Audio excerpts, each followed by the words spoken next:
uwanyamasiya ari kurwanya mwihorere icyo nzi Imana irabirangiza kandi birarangira neza. Nta n'ikintu mba nifuza kubitekerezaho cyangwa se kubivugaho.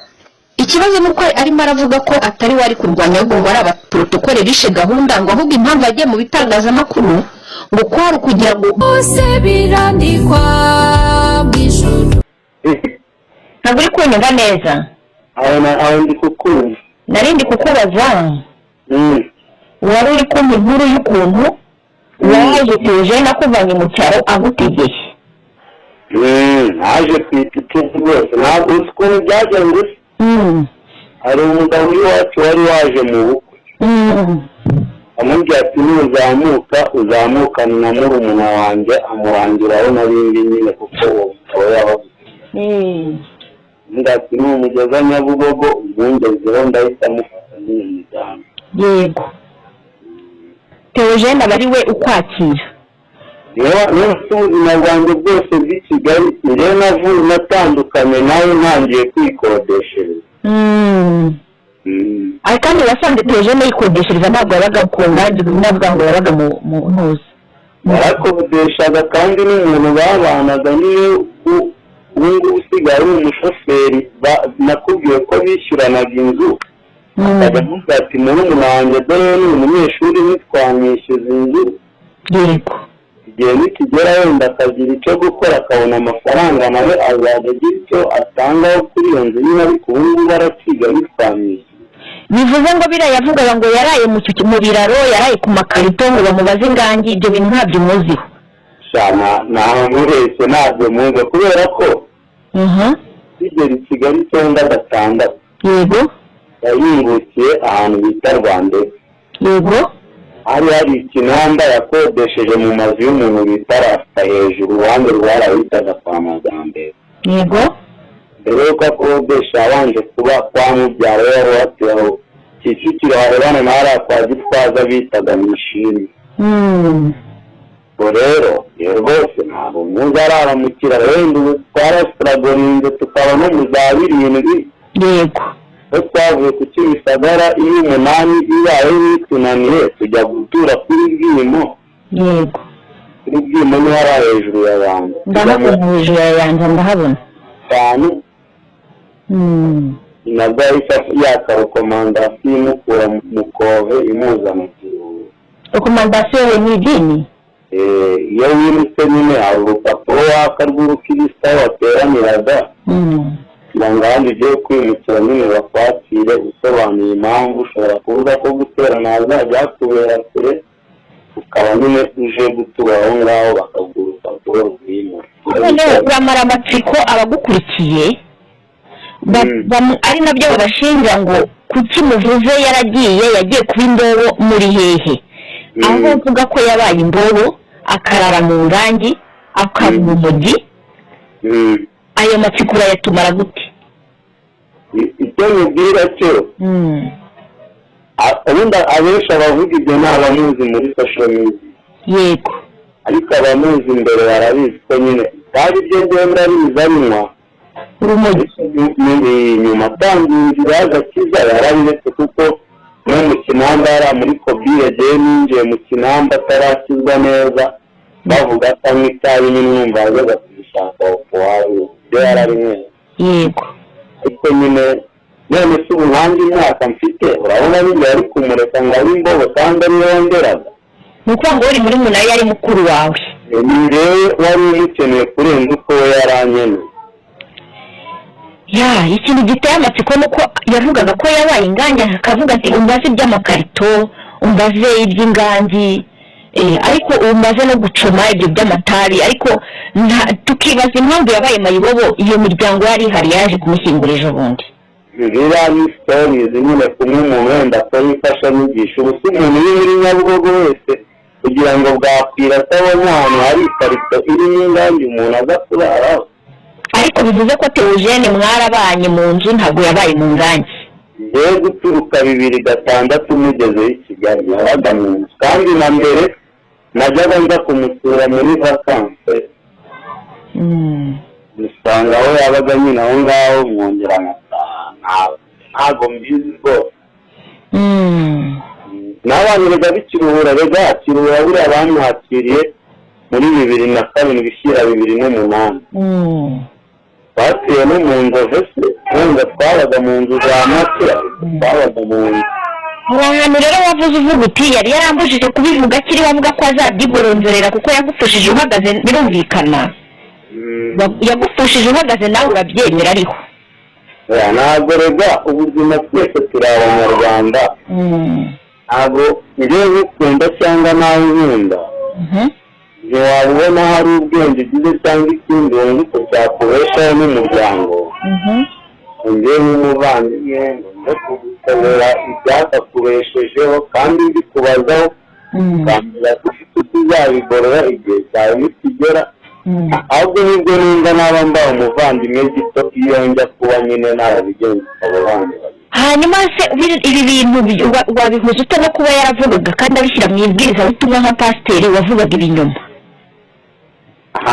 niba nabyita ngo ni imfashanyigisho niba nabyita ngo ni ko yari yarabiteguye gusa nyine n'ibindi biriya bitangira ari urugendo rw'ubuhamya bwe ariko nyine hari abari babizi kubera ko n'ubu hari abantu bari kuvuga bati ari kumpamagara twajyaga tubibabwira bakavuga ko tubeshya tubabwira ko afite nyine umuvandimwe n'abandi none ubu bari turi kubibabwira ati dore bimwe twababwiraga ibintu nk'ibyo nyine abantu bose baba bavuga ibintu byinshi buri wese avuga uko abyumva ariko nyine ubundi nuko byari bimeze kuko nyine nabo bavuga ngo tuje nyuma ubabase niba bakurikiye ikiganiro imyaka mfite niba ariyo wabonyeneye cyangwa atari njye waba umukeneye kuko niwe bari mutoya kandi ni nawe wagutandikiye kandi nawe wamanze kujya gusa urumva ninjye wari umukeneye bivuze ko umwana yakoraga akahe kazi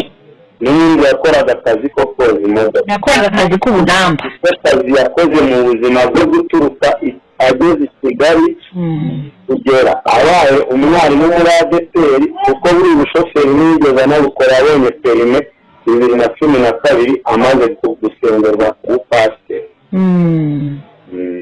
yewe kuri kwawe kuzakubature kandi Imana ikurinde uri guca mu ziko ntigushye hanyuma dore ikindi kibazo cya nyuma nakubaza famiye ubereye se wabo abana mwari mwaganira madamu mwari mwaganira ko nakuvuganye nkakubwira ko yavuze ko uzamushaka mukavugana ntabwo turavugana nakubwiye ko hari ibyo nari nagerageje kumwandikira nkabona nyine nari kubisubiza mba ngenze gake ko nyine igihe nikigera turahari abana n'abandi nanjye ndi se wabo ugomba kuvugana nta gikuba cyacitse nyine nubwo abandi bafite uko babifata hanyuma se kuba waraje mu itangazamakuru ubona nibura itangazamakuru twakumariye iki itangazamakuru ryamfashije icya mbere naruhutse mu mutima yego n'abandi n'agatima barambwira bati natwe bicubaho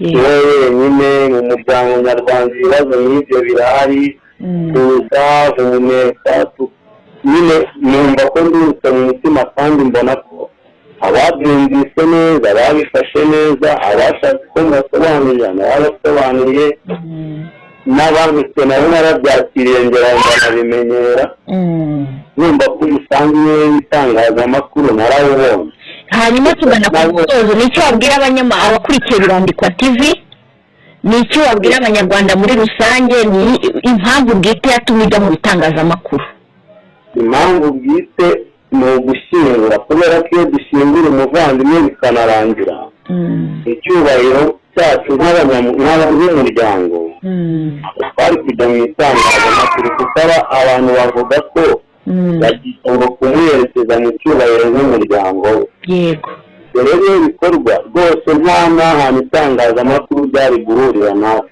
yego ariko n'ibindi aho twageze tukabona ko agahinda n'umuryango twagize abantu babyumvise twararuhutse nyine nta n'ikindi nta n'ahandi tuzongera guhurira n'itangazamakuru narababwiye ngo kamera mwambonye nizo zonyine nta zindi muzambona nta wundi uzongera kumbona narabibabwiye kandi n'ubundi iyo ndi umuntu ushaka guhangana mba naraje na kera ariko sinifuzaga kuba natobera umuvandimwe. hanyuma kuba siya umwandikira madamu wa nyakwigendera Pastor Theogene ntagusubize, wamuhamagara ukavuga uti ndamuhamagara ntiyitabe, ubifata ute mu mutima wawe nk'umuntu washakaga kuruhuka kuko?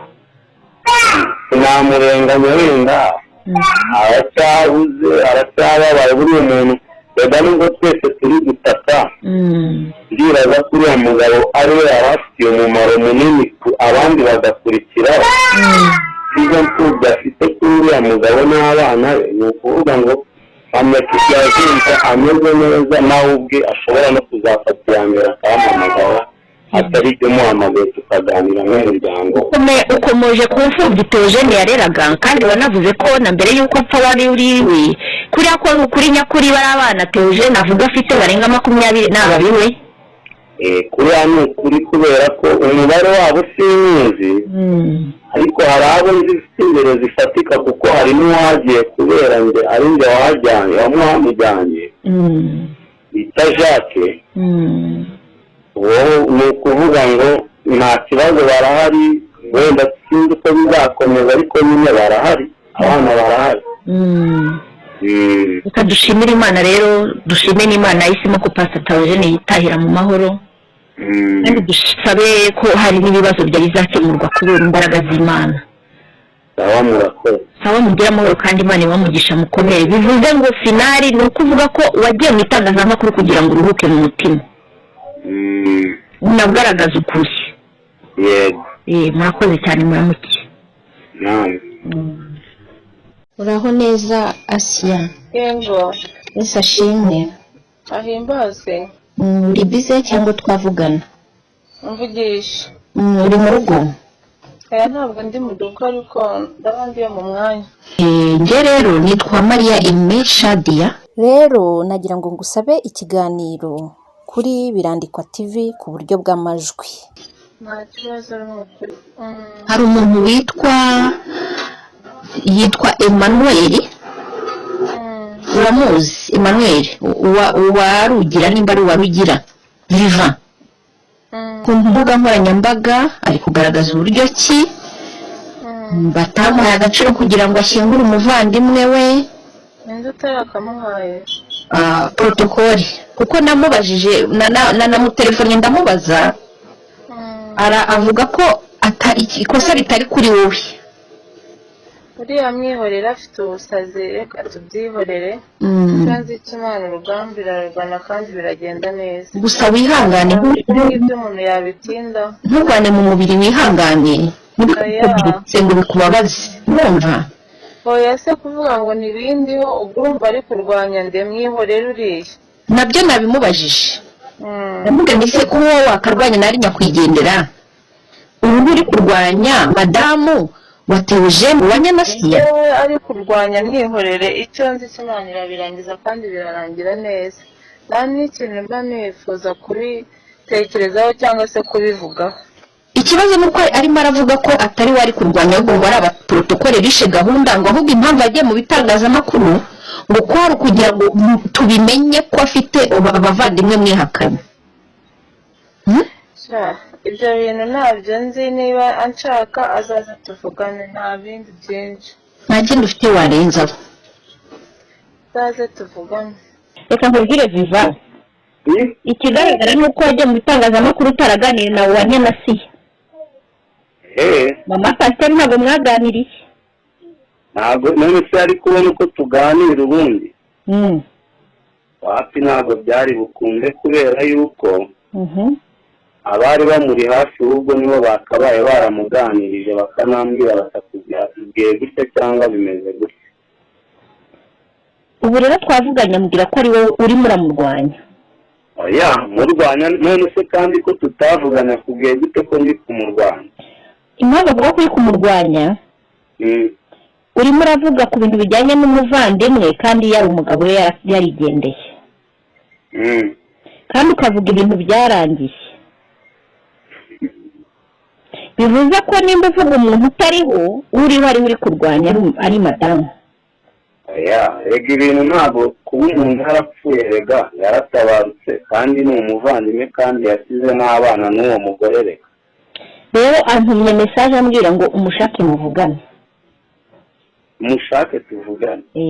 Kuki utamusanga ngo muvugane ukamubwira icyifuzo cyawe bimeze bite? Ese hari ikindi cyifuzo mfite? Icyifuzo ari nuko ngo yakubwiye nawe yakubwira icyifuzo ugomba gukora kandi regagira na nimero yanjye. Arayigira kimwe nuko nawe uyifite. Uba wamuhamagaye mukaganira. Ugeze ubigerageza se? Umbwire nkoherereza screenshot n'ifite nimero ya WhatsApp ibyo namwandikiye na za fini yandiye n'uburyo atananze. Nuko nguko. Nge rero tumaze kuvugana ku murongo wa telefone. Ambwira ko zamushake mwicare muganire. Numva ibyiza rero wabivana kuri telefone. Uzabivane kuri telefone wowe uzamusange mu rugo mu biganiro. Murakoze. Sawa mugira amahoro.